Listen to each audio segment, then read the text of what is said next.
Hi friends, welcome to our YouTube channel. ఇప్పుడు నేను ఎక్కడికి వెళ్తున్నాను అనుకుంటున్నారు? చెన్నైలోని వివేకానంద మ్యూజియంను చూడటానికి చెన్నై మెరీనా బీచ్ దగ్గర ఇప్పుడే దిగానండి. ఇక్కడ నుంచి కొంచెం దూరం నడుచుకుంటూ వెళ్ళాలి. 2 స్టాపింగ్లు ముందు దిగేశాను తెలియకుండా. అక్కడ అడిగితే చెప్పారు 2 స్టాపింగ్ల తర్వాత వెళితే వివేకానంద మ్యూజియం వస్తుందనేసి. ఇక్కడ చూస్తున్నారు వివేకానంద మ్యూజియం ఎంట్రన్స్ భాగం. చాలా అద్భుతం అండి ఇది. దాదాపుగా 1842లో అప్పుడు దీన్ని ఏర్పాటు చేశారు. ఇప్పటి వరకు కూడా ఈ యొక్క బిల్డింగు చాలా అద్భుతంగా మెయింటెనెన్స్ చేస్తున్నారు. ఇక్కడ చూస్తున్నారు వివేకానంద హౌస్. ఈ బిల్డింగ్ లోపలే స్వామి వివేకానంద యొక్క స్మారక వస్తువులన్నింటినీ భద్రపరిచారు. రండి ఇప్పుడు లోపలికి వెళ్ళి ఆ వస్తువులు ఏమిటో చూద్దాం. ఇక్కడ జ్ఞాన మందిరం కనబడుతూ ఉందండి. స్వామి వివేకానంద యొక్క నిజ రూపాన్ని ఇక్కడ ఏర్పాటు చేశారు. మనము దగ్గరగా చూస్తున్నాము. ఆయనను దగ్గరగా ఉండి చూసేటటువంటి అనుభూతి నాకు కలుగుతుంది. ఇక్కడ దాదాపు అర్ధగంట వరకు మనము ధ్యానము చేసేటువంటి అవకాశాన్ని వీళ్ళు కల్పిస్తారు. ఇప్పుడు చూస్తున్నటువంటి ఈ యొక్క చెట్టు విడిభాగాలు ఏమనుకుంటున్నారు?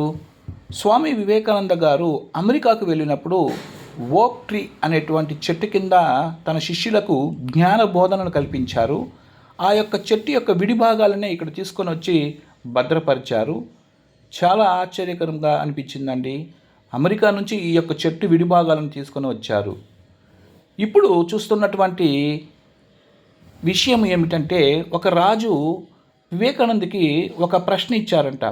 ఆ ప్రశ్నకి ఎందరో సమాధానం చెప్పకపోతే స్వామి వివేకానంద గారు చక్కగా ఆన్సర్ ఇచ్చారంట.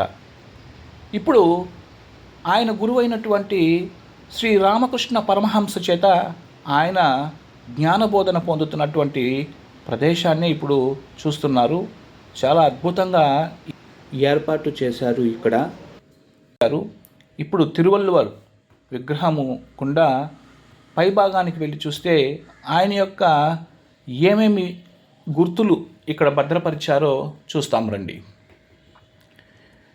యాక్చువల్గా ఇక్కడ ఫోటో తీయడానికి కానీ కెమెరాస్ తీయడానికి కానీ ఎటువంటి అనుమతి లేదండి. కానీ వాళ్ళ రిక్వెస్ట్ మేరకే ఇక్కడ నేను కొన్ని వీడియోస్ తీయడానికి అనుమతి తీసుకున్నాను. ఇప్పుడు మీరు చూస్తున్నటువంటి తెల్లటి ఇటుక రూపములో కనబడుతున్నది ఏమనుకుంటున్నారు? ఇది ఒక ఐసు ముక్కండి. అంటే ఇటుక రూపంలో దీనిని ఏర్పాటు చేశారు. దీనిని దాదాపుగా 100 సంవత్సరాలకు పైబడి అమెరికా నుంచి తీసుకొని వచ్చి ఇక్కడ భద్రపరిచారు. నా వెనుక వైపు చూస్తున్నటువంటి ఈ మ్యూజియంలో ప్రతి ఒక్క విషయము చాలా ఆశ్చర్యంతో కూడుకున్నదండి. మీరు కానీ చెన్నై మెరీనా బీచ్కి వస్తే ఇక్కడ స్వామి వివేకానంద మ్యూజియం దగ్గరలోనే వెళ్ళి చూడొచ్చు. చాలా అద్భుతంగా ఏర్పాటు చేశారు. నా వెనుక వైపు ఏమి కనబడుతుంది అనుకుంటున్నారు? ఋగ్వేదాలకు నిలయమైనటువంటి ఈ భారతదేశపు చరిత్ర ఆధారాలతో కనబడుతుంది. ఇది అప్పటి నుంచి కరగకుండా ఇక్కడ భద్రపరిచారంటే చాలా ఆశ్చర్యంతో కూడుకున్నటువంటి విషయం అండి.